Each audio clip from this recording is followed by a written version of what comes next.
भर की तरह पाकिस्तान में भी हिंदू बिरादरी अपना मजहबी त्योहार दिवाली मजहबी जोशो जज्बे से मना रहे हैं। मजीद देखते हैं इस रिपोर्ट में।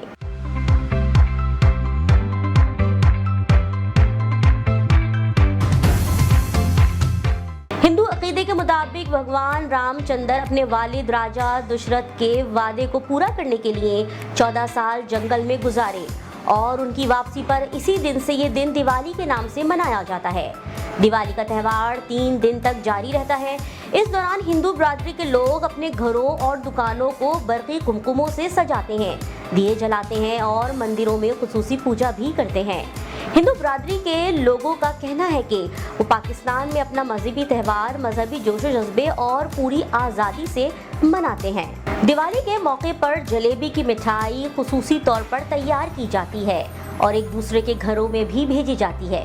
हिंदू बिरादरी के मुताबिक दिवाली का त्यौहार हमें दर्ज देता है कि बड़ों की इज्जत और उनके वादे को किस तरह निभाया जा सकता है। कैमरामैन अल्ताफ जमाली और राशिद खारानी के साथ सुमैया खुर्शीद, वॉइस पाकिस्तान।